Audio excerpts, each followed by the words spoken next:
I'm sitting here with a James Naismith statue outside the Campus Union, who's celebrating his 15th anniversary this year. Everyone sees Naismith in the center of campus every day, but how much do they really know about him? Let's go find out. With winter approaching, I made sure to throw in a couple extra layers myself. Here's what other students are doing to prepare. To find out about more exciting events on campus, follow at SCPrideCab on Instagram. Reporting for SCTV3, I'm Liam Riley. So James, what was it like inventing basketball? Talk about a slam dunk. Reporting for SCTV3, I'm Liam Riley. Standing here on the senior walk, as a senior myself, I decided to give some of my own advice. If you keep putting in the effort, then success will find its way to you. Reporting for SCTV3, I'm Liam Riley. The WNBA Finals begins with some controversy after players and coaches openly criticized league officials and the WNBA commissioner. It reached a head last week when Nafisa Collier, who is also vice president of the Players Union, was injured in the playoffs. SCTV3's Lanaya Delgado has more. Wildfires continue to plague California, with residents stuck in a mandatory evacuation or shelter-in-place orders. The raging fires are spreading rapidly overnight in the mountains of Malibu, leaving college students in the area stranded where they are as they near the last week of the semester. SCTV3's Kyle Valentine has more on the situation. Campus activities held an event titled Winter Wonderland in the Campus Union this past Friday. Delegations from the U.S. and Russia met in Saudi Arabia Tuesday for the first day of talks about ending the war in Ukraine, and both sides said that the talks were productive. Noticeably, there were not any Ukrainian representatives present. SCTV3's Caitlin Kupiak has more. The NFL's decision to allow players to wear Guardian caps in games this season has sparked some debate on what the future of the caps can be. Still, the NCAA has no such rules enforcing teams to wear them, including here at Springfield College.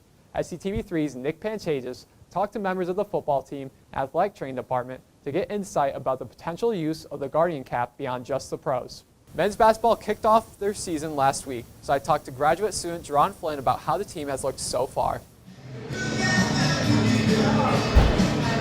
Thanksgiving is one of the more popular holidays celebrated with a feast of many foods. One of those foods is pie. For the last 2 weeks, the Club Ultimate Frisbee team has been selling pies in the Campus Union. The pie sale is a fundraiser that helps raise money for team activities. The pies are supplied by Rice's Fruit Farm, a local business in Wilbraham. It's so great to be able to have a local business help us and support our team, especially being a club team on campus. It really helps us with our tournaments and being able to support our merch sales. Yeah, I think it's been successful in the regard that, it's not like I'm just swapping one customer for another. Someone that's going to come buy the pie here anyways. A lot of these people don't live locally. They live down in Connecticut or Rhode Island or wherever the case may be, eastern part of Massachusetts, and they're able to take the pie back with them. Rice's Fruit Farm is located on 757 Main Street. With the holiday season approaching, the store has been baking pies daily, which can be found in display near the entrance. They have several types of pies such as peach and fruit of the forest. Maloney shared how the store has been preparing for the holiday season. Busiest day of the year is the day before Thanksgiving. We are closed on Thanksgiving. But yeah, we're getting the supplies, we're getting the boxes, we're getting the bags, we're setting up tables, we're lining up crew. We're going to be working around the clock. For those interested to come into Rice's to buy pie for Thanksgiving, they're open Sunday to Thursday from 6 to 7 and then Friday and Saturday 6 to 8. Reporting for SCTV3, I'm Liam Riley. For the last 5 months, the swimming and diving team has been hard at work. The team just finished their regular season schedule and are now preparing for the postseason. Their first challenge is the NUMAC Championships, taking place this weekend at WPI. Here's how the team has been getting ready. Honestly, we've been preparing since day one. It's literally, I work backwards. I ask them how they want to swim, what they want to, achieve at the end of the year, and focus on that. And it's been amazing watching them doing it. And yeah, they're ready to go. They're ready to go. I'm very, very excited. We do a lot of fast practices here and there, just to get in the racing mode. But we also do recovery, so it's nice to have the fast and then recover, fast and recover, just simulate your races and what it's going to be like at postseason. So it's fun to do that. The Pride have been led this year by Howard Hines, who was promoted to head coach following the retirement of John Tafe last year. Before he became a coach at Springfield, however, Hines was breaking records and representing the Pride in the Olympics. Hines spoke on what it meant to be able to coach his alma mater. It's been something that's been very exciting. Following in Coach Tafe's footsteps has been something, obviously challenging, but has been something that, for the whole year has been, amazing. It's every single thing I've expected and more. For Nina Lamb, this will be the last NUMAX of her career. Throughout her time at Springfield, Lamb has competed in the 200 medley relay, 200 breaststroke, and the individual medley.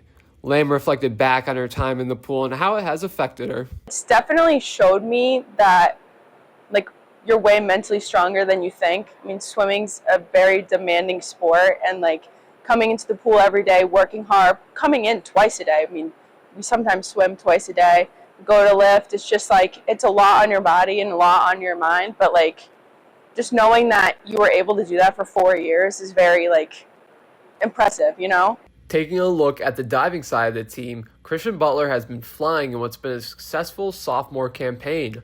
Last year, Butler won the NUMAC Diver of the Year award in his first season and has followed that up this season by winning NUMAC Diver of the Week 8 times. The NCAA diving regionals will be taking place at Springfield this year, giving Butler and the other divers a home field advantage. Definitely a benefit to be able to have home advantage and be here at this pool and competing at regionals. Very exciting. I was able to do that last year, and my coach actually said I was 6 to 8 points away from making nationals, which in diving is very, very close. But yeah, I've definitely been determined, definitely recently, to really get focused up and lock in to try to make nationals. I think that would be a pretty cool opportunity. To keep the team motivated heading into the NUMAC championships, coaches displayed messages of inspiration on the Art Linkletter Notorium scoreboard. Hines shared what the team's motto has been throughout the year. Whatever you set your mind to, you can accomplish. We've been hammering the mental part of the sport pretty much on a daily basis. So I would say that's been our motto, is like pretty much anything you put your mind to, you can achieve. The NUMAC Championships took place earlier today with the preliminary races starting in the morning and the final heats ending at night. Reporting for SCTV3, I'm Liam Riley. For the first time in 10 years, Public Safety is bringing back their Citizens Police Academy. The program consists of 3-hour classes that run every Wednesday. Some of the class topics include CPR/first aid certification, K9 demonstration, and defensive tactics. The most recent class focused on how to respond to an active attack.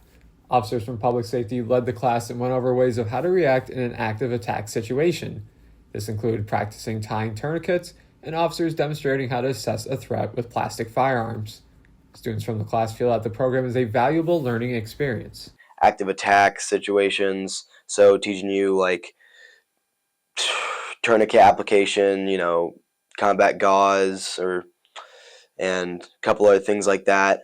It's great to know these extra skills, and I'm looking forward to getting to the hands-on stuff, because that's the fun stuff. You get to do ride-alongs and stuff like that. So I'm real excited. Like a lot of real-world application, especially me, someone who wants to go into law enforcement.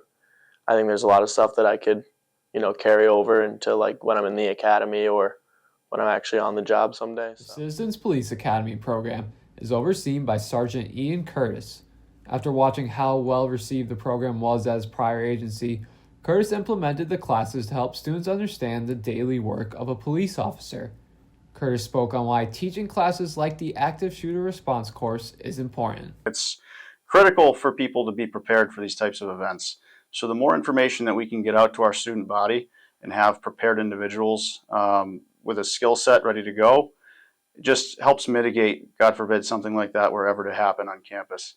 Along with that, there's a lot more classes that go along with this program that teach other things, such as decision-making ability under stress, how the police department would respond to certain things, and how general police departments would respond to certain things. If you're interested in attending the program, the next class is Wednesday night from 6 to 9. Reporting for SCTV3, I'm Liam Riley.